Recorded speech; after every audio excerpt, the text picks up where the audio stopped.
Well, you're on the Hangout with Clarissa Mfega and Kulega Nimbambo, and namhlanje we are in Johannesburg, and we are chatting to the one and only Mqobi Yazo.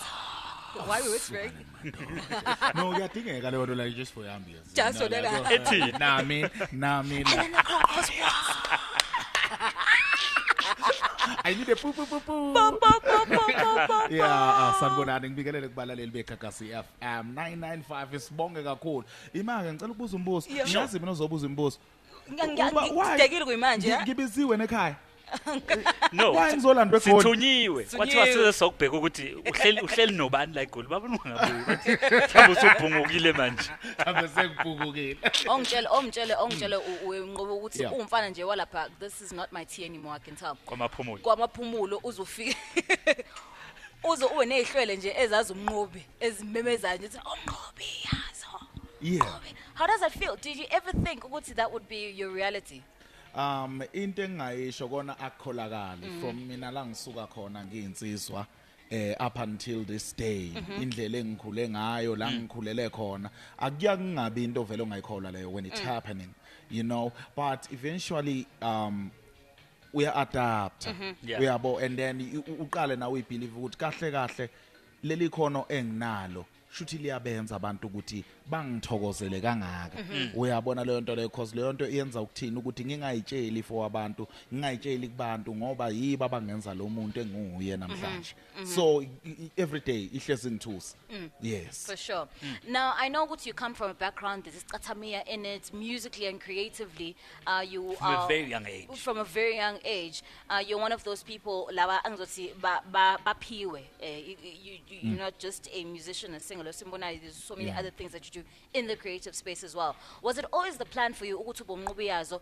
Mqobi Yazo, when you say the name, when you listen to the music, when you see the work that you've done, you can tell this is just a Zulu gent that's here and he's just doing his thing. Why wasn't ukudumala kwakho or ukuphumelela kwakho kufe nokushintsha ukuthi no sengifuna ukuba uMnqobi othi akahluli kancane manje ofaka isudi noma ozothi yabo nje ashaye yabo bangiphoqa ngisho kakhulu kodwa yezinto ngisho ungasho nginawe wena nkosazane vele mina nomculo engiwenzayo ngenza umculo engiwenza the message engiphasa kubantu i-message izinto engisuke ngiyibona engikhulele kuzona nezinto engizaziyo. Uyabona leyo nto leyo, so ukushintsha kwami manje kungalahla abantu abaningi. We understand. Wena ungalahleka imali ushintshe manje. Ngingalahleka kakhulu. Yini? Ngoba kuzobe ngemina. Uyabo at the end of the day as much as ngenza umculo for abantu but ngenzela mina. Uyabona into leyo uyangiphilisa nami njengoba abantu baphilisa nami uyangiphilisa at the end of the day. Uyabona leyo nto leyo, so mangabe ngene studio ngenza ingoma ngiyakwazi ukuthi ngenza ingoma esuka ithinta mina uthola ukuthi I'm like dedicated to me. But uthola ukuthi leyo nkinga mina ngisengibhekene nayo ngaleso sikhathi inkinga abantu abaningi ababhekene nayo. Uyabona into engisho, so all the time angabe ngithi mina angishintshe ngizobe ngiyilimaza mina at the end of the day because I won't be able to heal myself. They call it self healing. And does your music heal you? Too much. As much as ngingazilaleli kakhulu naleyo nkinga le nginaleyo nkinga angilaleli kakhulu, especially the album le eyenze iplatinum impi angilalelanga ngayigcina ngirecorda ngimixa imasterishwa yathi mayiphuma. That was the lengagcina khona. Yes, lengagcina khona in a way that even ama lyrics akhona buya ngihlula ngwazi. I'm telling you because I don't write, mina ngiya freestyle zonke ingoma. Sure. Yes, so kuukuthi izinto engangikhuluma ngazo that album is close kakhulu empilweni yami and because ngadlula kuzona zonke lezazimo engangizona angifuna ukuphindela emuva. Uyabona leyo nto leyo mangabe abantu beyidemanda befuna ngiperform, I do perform them because I believe ukuthi njengoba mina zangihila at the time ngizenza, let me heal other people. So kuhlezi kunjalo. Talk to me about your writing process. Njengoba usho ukuthi awurite uvela ungena studio isho into yakhona. What happens normally when Mqobi Yazo makes a particular song esibonakala nesizwakala njengamanje isi-hit egcwele umhlaba wonke? Into eyenzakalayo wena bafo mangabe ngenza ingoma mfethu since kade ngishile eqaleni ngathi I deal with real stuff mina ngenza izinto abantu abazaziyo ngikhuluma ngezinto abantu ababhekene nazo ne so iprocess yami yokwenza ingoma I don't just think something ngithi hayi ngifuna something ezotrenda angenzeli trend at the end of the day umusic mangabe ngiwenza umusic ufana nepoetry siphilisa abantu ngamazwe swabhalayo lana siphilisa abantu uyabona le nto leyo I remember mangidropa EP yami when I was celebrating iplatinum ngikhipha Steve lese sinozama le Yes. yabo abanye ba i-team yami shaye zama like so mangirelease that EP le EP ikhuluma ngobumnandi kuphela Yeah. but mawulalela ingoma i-message ekuzona as much as zikhuluma alcohol zonke lezi zinto lezi ezikhuluma part the message in them we understand so mina mangabe ngenza even ikuthiwe yobumnandi but there has to be a message in it Yeah. because lapha ngikhuluma ngoba baba responsible you understand khuluma ngoba baba responsible noma uba bedakiwe kodwa uyakhumbula ukuthi mina ngizele nginezingane ngiyakhulisa lana ngikhulisa insizwa nezintombi lana zakusasa ngikhulisa obaba bomuzi ngikhulisa engafisi nambafane nami ngoba yonke insizwa mina ngibelievela ukuthi makuthiwa mina ngiyaphuza angifisi ezami ingane iphuza ngoba isizathu sami mina sokuthi ngiphuze angifuni ukuba isizathu sazo sokuthi ziphuze Ngiyakuzwa. uyabona lo so that's how I write music like message ngicabanga lezo into esukuyenzeka emqondweni wami ileyo ukuthi iyakhabana nini kanjani You have proven yourself over and over again ukuthi you are multi-talented. You are a writer, you are a composer, you are a singer, you are a performer, you are an theatres, actor, everything. you do theater, you do so Kwazi kwakuningi many mntaka baba. things. Mqobi Yazo ziqhamukaphi zonke lezi zinto kuwena ngaphakathi zivezwa yini? Where do you find the time to say yazi ukuthini sengiqedile ngealbum iphumile manje zamaleke igcwele Sengena igaga kulokho. siyadlala Yeah. othi ngihambe ngiye theater. mangabe ngisesikoleni mangiqeda umatikuletsheni imatric yeah after matric I went to Creative Arts College I was doing Me too. yeah I know yeah ngangibona lapho Really? yeah Namanga. Wakubona? oh yeah Namanga. Awucobelele wayithithiza kangakanani? Ngakazi ngithithize ke mina. wayifundisa ile lecture le hey inkosi yami yo shame asimiyeke I can explain that I'm sorry Wawusumvala manje kwenze njani? Wawusumvala manje. Uthe awunamahloni yini manje usumvala kwenze njani? but it's fine okay Awasesikoleni kusala esikoleni. Uthe awunankinga. Woza Mqobi. so ilokhuzana mangabe ngisesikoleni I was doing performing art Yes. yes bengi actor even bonke abangani bami counting abo wise men Mnqobi from uzalo othobani inzuza Yes. ozidano mabutho kwilokhuzana kwenzo ngcobo qhawe kwilokhuzana The wife so abantu bonke labo engigule nabo engifunde Wow. nabo no we were doing theater nabo sonke Yo. and bebengazi ukuthi ngiyacula imagine so mangabe ngiqala ukucula babona sengithi hey bafethu asini ngikhipha iEP lana yawo ngikhipha ialbum Yeah. le no 247 Yes. 247 Yabona u247 nje. ay Yeah. and leyanto ngathi mangikhipha leya project leya nami ngiyikhipha ngiyasaba Yeah. and ngikhipha khona enye site kwakuthiwa yini kudala ngazi nomsa khona nokuthiwa data file host Yes. yes Wayifaka Afaka khona. ngayikhipha ngaqede ngalog out ngangena na ku social media ne and then the next thing sengifonelwa abantu bathi Mnqobi the project is big Yes. ne bathi the project is big Mnqobi hamba check ama socials akho ngithi mangibheka you up until lengoma le yadlala kwigagasi yeah igagasi is the one eyenza 247 yeah big ngempela We played it every day. yeah no 4 times a day. because I think the station kumare the station a big a sort of iyo yokuqala yadlala Yes. ngathi how Mqobi udlala kuleto uyabo and then yadlala khona and then the song was really huge a KZN ingana ama students I remember yahlala ku number 1 kwi top 30 Top 30. kuthiwa top 30 Yeah. yahlala ku number 1 for 4 to 5 weeks wow. number 1 kwiGagasi. How are you feeling leso sikhathi wena manje ngoba phela As a boy qhamuka kamaphumulo Nginixoxele. ngihlanganisele lento ngo-Fruit Loops ngayirekhodela ngayizamela nayi manje sihleli number 1 Lalela phela nginitshele. Ayina music video phela impahla enkulu. Umphakathi awungazi. Awazi nokuthi yini lona. uthi njalo ebusweni lutho. We kanza kwethu uzokungena eTexini umgqibelo isho ke top 30 eGagasi vele mhlawumbe ngenisa usondela unumber 1 ibingena ingoma Angena lapho njinga. ingena ingoma lapha unumber 1 kuthi ngithi mina abakazi khona la yabona eBria Yes. nazi ngayi mina mfethu bengithwala kazima udlule la eBria khona la eBria la kudayisa khona ama city ayinqwaba Yes, amafeki yes. so mangihamba khona ngiyifica igqunyuzwa ngapha nangapha ingoma zika Mqobi Hawe yini ma. mangibheka le matafuleni basipele ngisho igama wrong Mqobi Yazo angikwazi ukuthi ngisho bafela wani ngispela wrong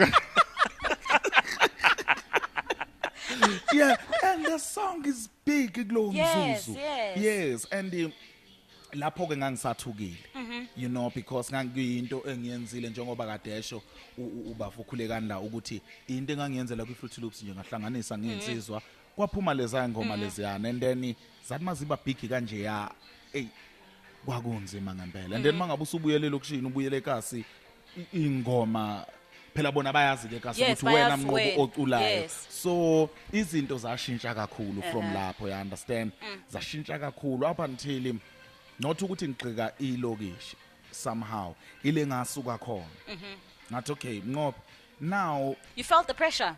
I felt pressure Yes. because bona since ingoma makuyadlala kuredwa unkosi yami eGagasi likhulu lalela. kabi hawu udlala kweGagasi Yes. uyafa imali uyabona the pressure ipressure inzima anokwazi ukuthi ingane yabantu manidlala isangena kokuqala kwi-industry idlala lapho ukuthi Sigaxola i-pressure. enzima lapha ngikwazi ukuthi no yekani ningasangidlali basha anithi ukuphumula ke Mani. ngikhatha nomakhelwane ngikhatha nomakhelwane manje unata ngikhatha nomakhelwane Cuts. so kwakuyilokho ke mina like but into engangijabulela kakhulu This hangout with the Mqobi Yazo on Gagasi FM on the Hangout with Clarissa and Ukhulekani. He's our A-lister. We're chatting to him. Don't go anywhere. With Clarissa and Ukhulekani, our A-lister namhlanje kulesihlanu is the one and only Mqobi Yazo.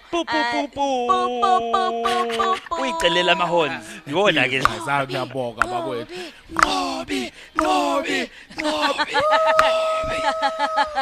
what do you say mabekumemeza kanjani use stage bakumemeza Yeah, like You know, it's so beautiful when people show you appreciation. Appreciate that. When people show you appreciation, appreciate that. You know, because there will be a time. Nginsizwa mina ngumuntu wesilisa. Uyabo, kwi-industry yase South Africa. Angilwazi usuku lwami linini.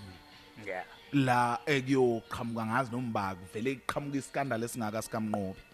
Uyabona lonto le kuthiwa Mqobi this Mqobi that ngithi ngisabathe ayibo Angiyazi uyabo lento ayibo nadlala ngami kuthiwa my maka blockwe everywhere akangadlalwa everywhere akangabhukwa everywhere we understand so I appreciate isikhathi senjabulo nesikhathi sabantu mabengijabulela and ngiyakubonga kakhulu lokho ukuthi sengikwazile ukuqhubha ngize ngifike la kungakenzeki lezo izinto ezifana nalezo uyabona leyo nto le so I really appreciate it njalo mangabe ngena and people they know mangabe ngifika ngizoperforma yonke indawo sengengaperforma kuyona bazosho abantu angikaze ngibarobhe I go there umuntu ekhokha imali encane but because ungibeke kwi-poster and people will come abazi ukuthi Mqobi unikwe imali I will give them a whole hour nginabo nje ngiperforma zonke ingoma abayithandayo like umuntu ngithi mangiphuma estage umnikazi yena we-event ngiphuma ushawa amahloni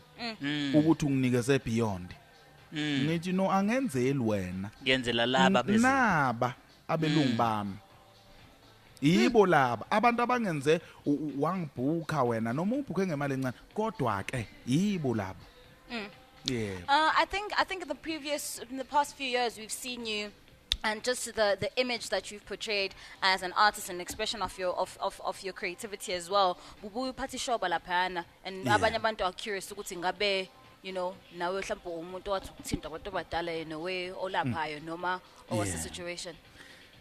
I-situation yalapho cha Nkosazana ngoba into ekade ngiyenza thina si resemblance yentsha yamanje because all I'm trying to do is to make African culture cool because as Sure. Africans we are cool. Sure, yes. We understand ezinye ingane ontanga yethu bebethi mangabe beba nabantu abadala bengenwa abantu abadala basabe ukuphumela obala uyabona nto umuntu usezoyinyeza ke manje ngoba usegaxuse unobuhlalo lana kumele akuhlala buyambathi iphayi kunekhumba lana uyabona lonto le zisabe ingane intsha because phela we in a new generation. Yes. By us thina njengama artists esisibonela ukuthi sikulo sikuportray qala lokho sivulela bona ithuba ingane zakwethu ukuthi cha bobo ayiyona inkinga lento lena hence ke manje ubona ingane zabantu seziyakwazi ukuyiqhatsha abanye bagcwele Instagram abanye you know yonke into isivulekile because sisama ukwenza lokho ukuthi musana ukusaba ngesiko iyona into engisama ukuyenza ingakho ngaphatha lela shop ngenzela laba abalandela not ukuthi mina ngikona vele nginabantu abadala yes kodwa cha angiyena umelaphi ngilapha ngomculo kuphela. Amen. Amen.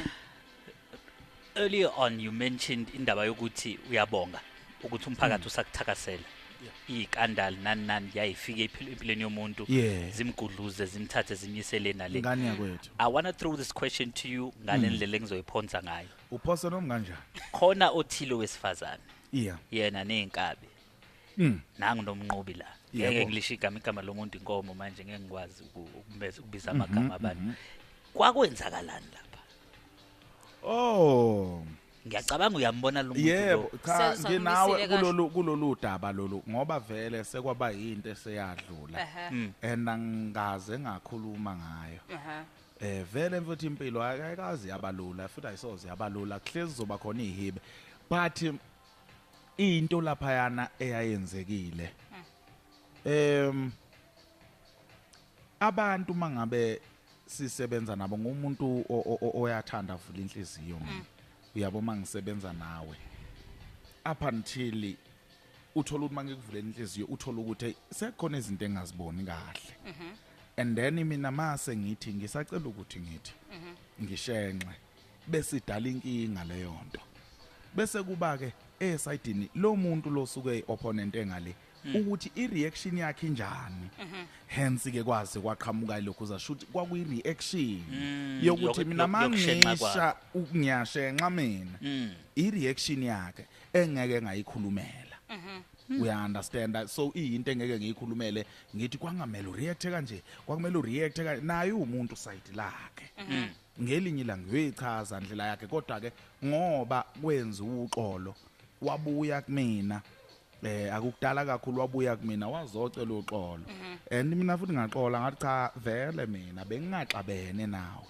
bengilindile nje isikhathi sokulesi ofike kusona manje ukuthi akuphele ngoba angithandi ukwexabana nabantu mina ngiyathanda ukuphilisana nabo yebo Mnqomaso uchazele nje umntwana noma umuntu okhulayo here in KZN onesifiso sokuthi abe yinto ngizoyifanisa nawe as umuntu who carries being umZulu who carries that in everything that you do wasuka eThekwini from kwamaphumulo oqala nje so amaphumulo waye eThekwini wasuka eThekwini waye eGoli and you still doing what you're doing for umuntu ongakholela ukuthi lento oyiyona kwaZulu Natal lento oyiyona Oqhamuke uyiyona kwamaphumulo lento qhamuke ngeke isebenze mawufika eGoli ungathini ukumuntu okholelwa kanjalo oyibuka yena ayibona ukuthi le ndlela engiyona manje ngeke ngikwazi ukuphuma kamaphumulo ngeThekwini ngizofika ngezinjani begcwele kangaka abantu abenza izinto ezikhulu ngeke ngiphuma eThekwini ngihambe ngeGoli ngizokwenza njani ngizolahleka lapha yani iyekela ubuka iTV kakhulu uyiphilele wena ngoba uya understand ma ubuka iTV kakhulu uthi yeke iTV uyi understand wena we understand iTV mangabe uyibukele entertainment iredo mawilalela ientertainment ukuthi ngizokhulekana la ekhuluma kuredo it doesn't mean Mnqobi manje sekumele abukhulekana we understand ukhule ngendlela yakho ukhulekane ekhaya kubo nami ngikhule ngendlela yami ekhaya kithi it doesn't mean kumele nami ngibuyena but ngiyengiboneka abanye flip side nabo Mnqobi bakhule ngalendlela leyesinto ba amaZulu and then since siyiphusha lo shuni lona wonke umuntu manje acabanga ukuthi uloshuni sekuyiwona ngisho umuntu ongakhulanga ngalendlela le awuthande phela naye masefuna yes bese yawugeja Mqobi uyabona bese uyawugeja sokhokhela inkomo yakho angikhulumi ngokwe so into no ayidingi inkomo ngikhuluma like generally not ngomuntu ukuthi bese ugeja isuke lapho sekuvela ukuthi cha bobo akumele wenze ingendlela wena ongakhulanga ngayo we understand musu ukufuna ukuzogxila because yabona one thing ngihlezi ngincoma nge iqembu leli Black Diamonds yes Black Diamond bashaya wona lo shuni wethu but indlela bona abawushaya ngayo istyle sabo uyababona ukuthi siyibona bakhuluma izinto abayikhuluma bakhuluma into zabo nje aba indlela yabona ukuthi abafana hayi zigu into esoft lezi yabona into le into as much as zenza lo shuni sekusela ukuthi ezasemakhaya futhi ngesizulu but yabona lento lokhona lo line lo mangikhothi line osho udanya from Black Diamond athi ngene sentini ngembadada uyabona lento le so istyle kubona bona bayistyleizile if khona igama elinjalo kwisingisi bayistyleizile which is nice uyabona into leyo ukuthi understand yourself first so ingakho iBlack Diamond hlezi ngincoma ngithi it because they understood themselves ukuthi no angeke sizophatha amashoba njengomnqobi sizoshaya ingoma thokoza thongulami you understand the sound yabo eyabo as much as abantu bangathi senza igenre yodwa ithi me no Java or Briqwane Black Diamond but if you listen to all of these people sound eyodwa cause vele saba se-KZN song but ihlukile uyabonga ngokukhulu ukuthi wena ukhulelephi wena ukhulelephi I mean, if we could chat forever, honestly. I want to get your take on this. Yeah. It is Heritage Month. Mqobi.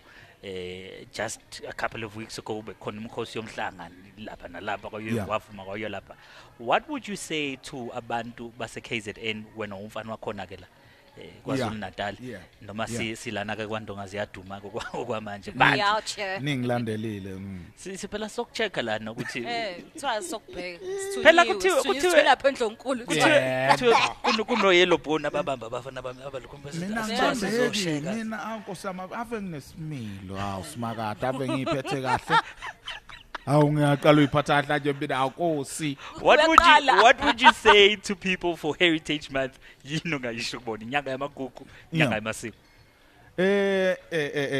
mangabe sikiphi manje inyanga uSeptember mangabe kufika lo mhla ka24 kudala before kube iHeritage bekuyishaka's day uyabona into leyo washo ukuthi ke sidlobile siuzulu njalo mangabe senza into kona sinalo leli angazi noma ngizothi ibhadana noma inhlanhla yokuthi into masiyenza ivela iqhame kube ngathi siyachoma kanti cha bobo siyiqhenya nje ngosiko lwethu lulodwa yayisivulwa ke kwasethi hayi iHeritage kodwa hlahla ishaka's day so ukukhumbula ilembe uyabo ubuqhawe balo ubuchule yonke into ama plans akade liwenza belingavele liyempini belingavele liyempini impi ibihlelwa uyabo ngakho ke mina into engayisho ukuthi aningayithathi ke njengemba sibuka impi yempilo ukuthi fundani ukuhlela ningavele nisuke attack impilo ngoba masini attack back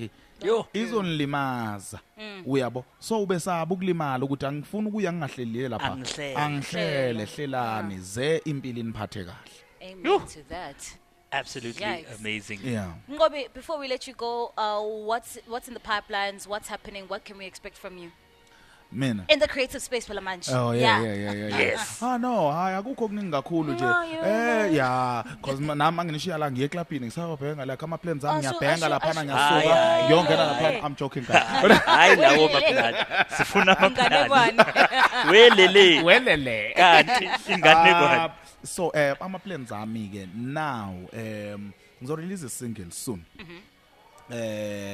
Vele next year ngathi ama single asoba u2 this year. Next year I'm releasing a very very big album. Unyaka usaphansi.